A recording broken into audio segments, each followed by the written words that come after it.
तो जी अगला हमारा टॉपिक है स्टैटिक वेरिएबल। इसको देखते हैं कि ये बच्चों क्या चीज़ होती है। सबसे पहली बात ये है, स्टैटिक कीवर्ड जो है हम लोग यूज़ करते हैं अगर किसी वेरिएबल को हम लोगों ने स्टैटिक बनाना, और दूसरा ये लोकल वेरिएबल होता है, नॉट ए ग्लोबल वेरिएबल। ठीक है जी।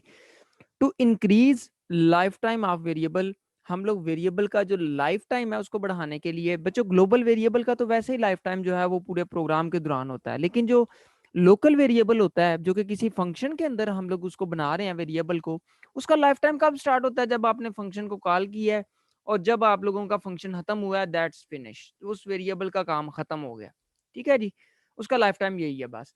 Static variable can only be used in function in which it is declared. तो स्टैटिक वेरिएबल सिर्फ उसी फंक्शन के अंदर इस्तेमाल हो सकता है जो कि जिस फंक्शन के अंदर इसको बनाया गया है।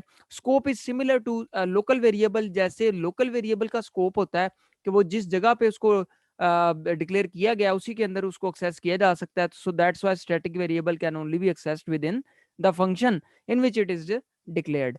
तो लाइफ टाइम जो होता है स्टैटिक वेरिएबल का वो ग्लोबल वेरिएबल की तरह बन जाता है। चाहे वेरिएबल आपने लोकल बनाया, लेकिन उसके साथ जैसे ही आप लोग ने स्टैटिक का कीवर्ड लगा दिया तो उसका लाइफ टाइम वैसा ही हो गया जैसे एक ग्लोबल वेरिएबल का होता है। यानी वो मेमोरी के अंदर तब तक रहेगा जब तक आपका प्रोग्राम जो है वो खत्म नहीं होता। Variable exist in memory as long as program is running. जब तक प्रोग्राम रन कर रहा है आपका वेरिएबल वहां पे एग्जिस्ट कर रहा है मेमोरी के अंदर।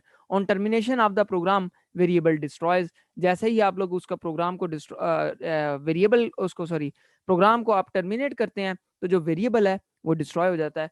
Function having static variable is faster than a function. ये बहुत जबरदस्त बात है, इसको आप लोगों ने समझना है कि जो फंक्शन जिसके अंदर स्टैटिक वेरिएबल होता है वो फास्टर होता है उस फंक्शन की निस्बत जिसमें लोकल वेरिएबल हम लोग ऐसे ही यूज करते हैं। मसलन मिसाल के तौर पे इसकी वजह क्या होती है बच्चों, हम जब भी फंक्शन को कॉल करते हैं वो वेरिएबल को बनाता है, उसको काम करता है, देन उसको डिस्ट्रॉय करता है, तीन काम कर रहा है।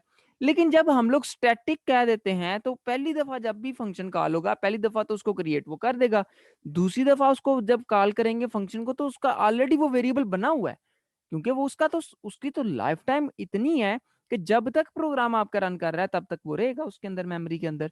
सो that's why the function having static variable is faster than a function with local variables. तो लोकल वेरिएबल की निस्बत जो स्टैटिक वेरिएबल वाले जो फंक्शन होते हैं वो फास्टर होते हैं क्योंकि इनको बार बार वो वेरिएबल बनाना नहीं पड़ता। ठीक है जी। तो इसको ज़रा हम लोग करते हैं उसके साथ प्रोग्राम के साथ एक इम्प्लीमेंट करते हैं ताकि जो है इसको मज़ीद हम लोग रिफाइन कर सकें।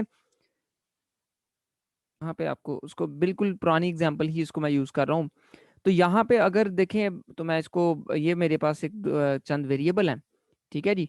और इसमें मैं जो है उसको चेंज कर सकता हूँ। मसलन मैं यहाँ पे बच्चों कह लेता हूँ, इसको मैं एक नया वेरिएबल बना लेता हूँ। यहाँ पे मैं कह लेता हूँ कि जी आइडेंटिफिकेशन, आइडेंट इसको नाम दे लेता हूँ और इसको कह लेता हूँ इंट। ठीक है जी। और पीछे मैं इसके क्या लगा लेता हूँ बच्चों, स्टैटिक। ठीक है जी।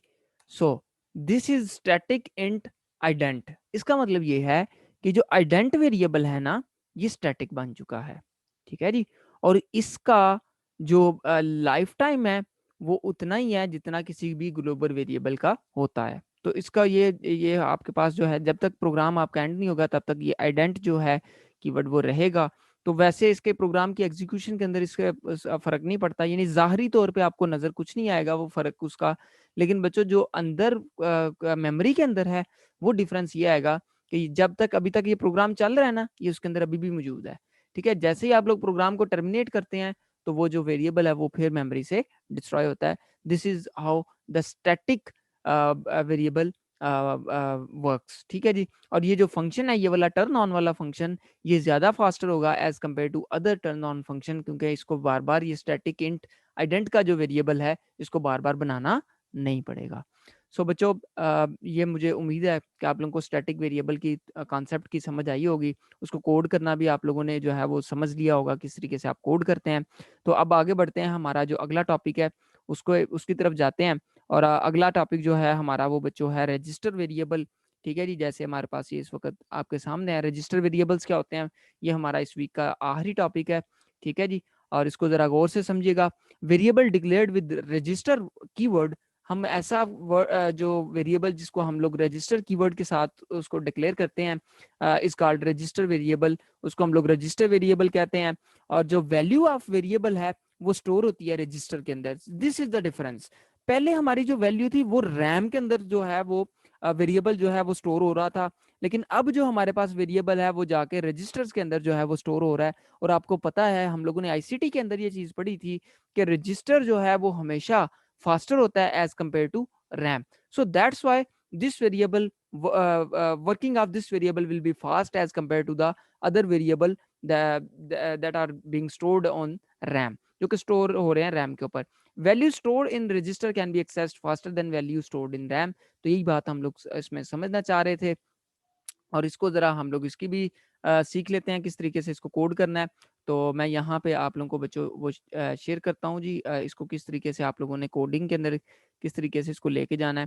तो ये आपको इस वक़्त जो है नज़र आ रहा होगा। अब देखें मिसाल के तौर पे ये प्राइस है, तो प्राइस के साथ हम लोग इसको मैं कह लेता हूँ कि इसका मैं वेरिएबल एक नया बना लेता हूँ, डिफरेंट वेरिएबल बनाता हूँ।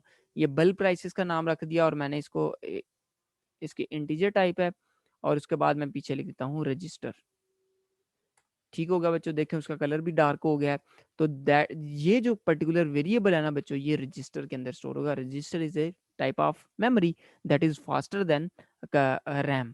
सो दैट्स व्हाई हम लोग इसको जब यूज करते हैं तो ये जो इस वेरिएबल की जो वैल्यू है वो बहुत जल्दी एक्सेस होगी। अब बच्चों आप लोग समझ रहे होंगे कि हमें तो इतनी इसकी जरूरत ही नहीं है, हम तो जो बुनियादी जो ऑब्जेक्ट ओरिएंटेड प्रोग्रामिंग कर रहे हैं इसमें तो हमें मेमोरी और इस तरह की चीज़ों को तो देखना ही नहीं पड़ता। लेकिन बच्चों जब आप लोग बड़े प्रोग्राम्स करेंगे, जब आप लोग बड़े उसको जो है लेवल के जो आप लोग सॉफ्टवेयर डेवलप करेंगे, वहाँ पे फिर इन चीज़ों को आपको ज़रूरत पड़ेगी। और आप हर वेरिएबल को रजिस्टर के अंदर स्टोर नहीं कर सकते। ये ऑब्वियसली वो वेरिएबल होते हैं जिनको आप लोग चाहते होते हैं कि ये बहुत फास्ट एक्सेस होने चाहिए। सो दैट्स व्हाई आप लोग जो है कुछ वेरिएबल को रजिस्टर के अंदर भी स्टोर कर सकते हैं। तो बच्चों आज हम लोगों ने जो है इसको मैं कंक्लूड करता हूँ यहाँ पे। इसको भी आप लोग रन करेंगे तो इसमें कोई खास डिफरेंस नहीं आएगा, इसके कोई भी आउटपुट के अंदर। सिर्फ ये होगा कि मेमोरी के पर्सपेक्टिव से ये दोनों वेरिएबल्स, स्टैटिक वेरिएबल भी और रजिस्टर वेरिएबल का डायरेक्टली जो ताल्लुक है इसका मेमोरी पर्सपेक्टिव से है। तो मैं बताता चलूँ कि आज हम लोगों ने जो चीज़ें सीखी हैं उनमें हमारे पास जो थे फंक्शंस के बारे में हम लोगों ने सीखा। ठीक है जी, हम लोगों ने फंक्शंस की बेसिक्स सीखी, ओवरलोडिंग करनी सीखी, उसकी मुख्तलिफ आर्गूमेंट्स की बेस पे, मुख्तलिफ काइंड ऑफ आर्गूमेंट्स की बेस पे, सीक्वेंस ऑफ आर्गूमेंट्स की बेस पे। और हम लोगों ने स्टैटिक वेरिएबल्स और रजिस्टर वेरिएबल्स के बारे में सीखा। और ये पूरा का पूरा अल्हम्दुलिल्लाह हमारा जो कंटेंट था इस वीक का वो यहाँ पे ख़त्म हुआ चाहता है।